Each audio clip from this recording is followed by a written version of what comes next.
Shalom Bapak Ibu Saudara yang dikasihi Tuhan. Seri pengajaran hari ini berjudul Hidup yang Dikehendaki. Saudara, kekristenan itu bukan sekedar agama, tetapi jalan hidup seperti Yesus. Demikianlah dikatakan dalam 1 Yohanes 2 ayat 6. Barang siapa mengatakan bahwa ia ada di dalam Dia, di dalam Kristus maksudnya, ia wajib hidup sama seperti Kristus telah hidup. Maka menghayati kekristenan itu merupakan proses panjang, di mana kita harus mau belajar kebenaran dan berjalan dengan Tuhan setiap hari. Hidup dalam tuntunan Roh Kudus. Barulah kita bisa menemukan kekristenan yang sejati. Bagaimana bisa hidup seperti Yesus? Bagaimana bisa mengiring Yesus dengan benar, menjadi anak-anak Allah yang berkenan, menjadi pengikut Yesus yang sejati, dan akhirnya memiliki hidup yang dikehendaki seperti sebagaimana mestinya anak-anak Allah. Saudara, dari ayat tadi kita tahu bahwa standar hidup orang Kristen adalah Yesus. Maka semakin kita mengerti kebenaran dan berjalan bersama Yesus, kita semakin menghayati kekristenan yang sejati. Dan ternyata kekristenan yang sejati itu tidak sekedar sulit, tetapi sangat sulit, bahkan sangat berat. Apalagi kalau diterapkan di era milenial, di mana kita hidup sekarang ini.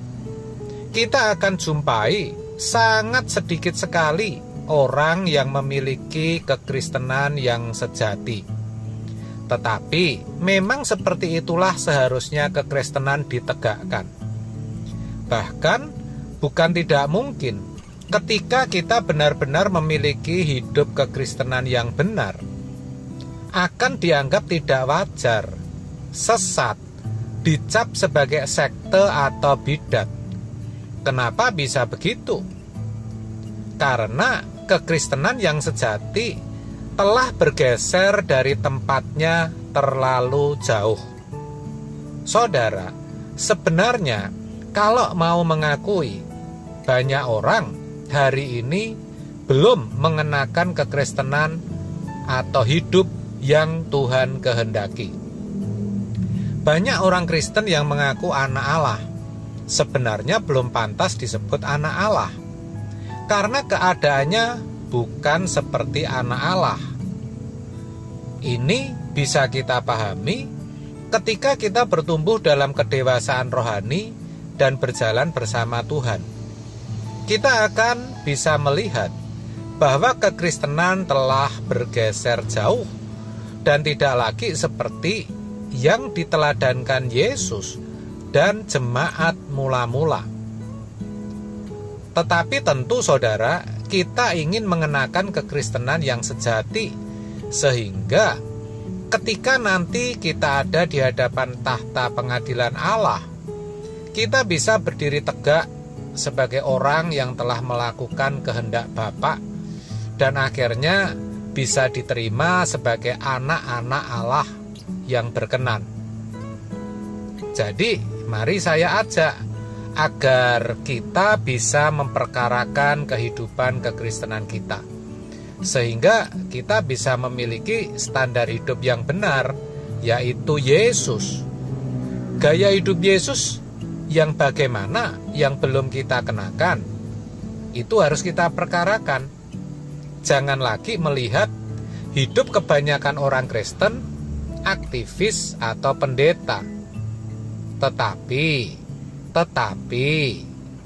bagaimanapun Tuhan tetap masih menyisakan pendeta atau aktivis yang menampilkan kehidupan kekristenan yang sejati.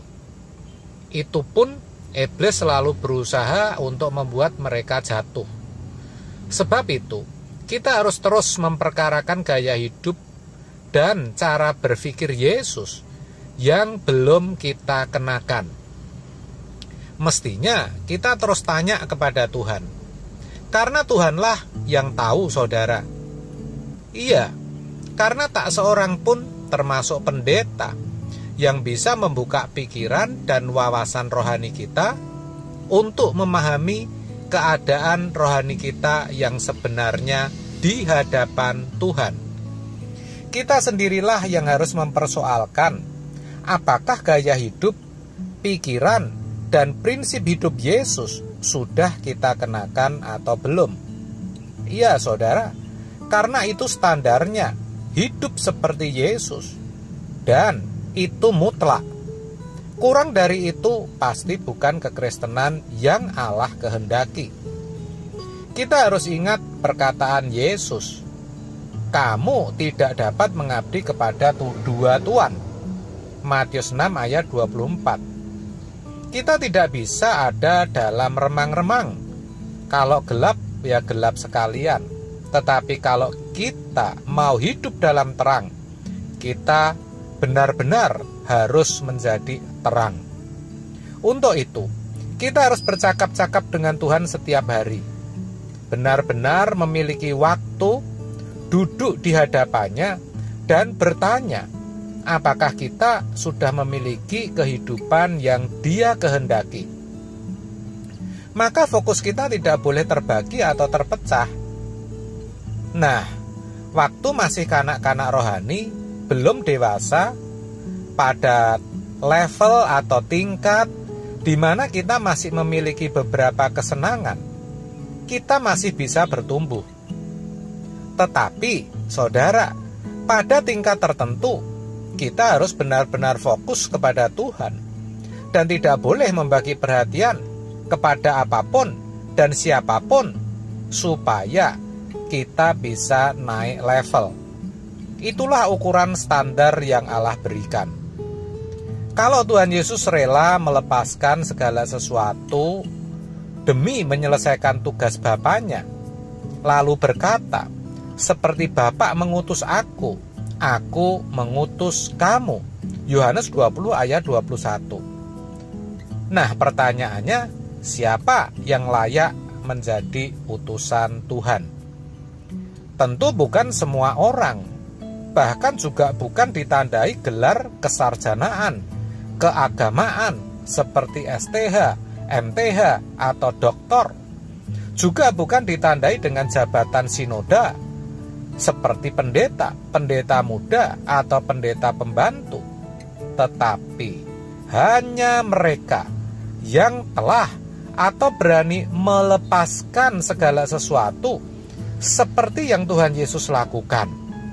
Betul, saudara, karena orang yang seperti itu fokusnya pasti tidak akan terbagi. Memang ada banyak persoalan yang kita hadapi, itu betul, itu benar. Tetapi jangan sampai hal itu membuat fokus kita terbagi. Jangan juga karena beban terkait dengan pekerjaan Tuhan, misalnya karena sebagai aktivis atau pendeta, lalu fokus kita tersita di sana sampai kita tidak konsentrasi lagi kepada Tuhan. Kita gagal fokus kepada Tuhan. Maka benarlah kalau Tuhan mengingatkan kita dan berkata dalam Lukas 14 ayat 33, jika kamu tidak melepaskan dirimu dari segala milikmu, kamu tak dapat jadi muridku. Kalau tidak bisa jadi murid, bagaimana mungkin kita bisa serupa Yesus? Dan kalau kita tidak serupa Yesus, bagaimana kita bisa menjadi utusan yang berkenan? Kan begitu, saudara. Jadi, mari kita koreksi diri kita masing-masing, terlebih para hamba Tuhan yang jelas dipanggil, dipilih, dan disahkan Allah sendiri sebagai utusannya, supaya kita benar-benar bisa memiliki hidup yang dikehendaki Allah, yaitu mengenakan kekristenan yang sejati. Amin. Tuhan Yesus memberkati.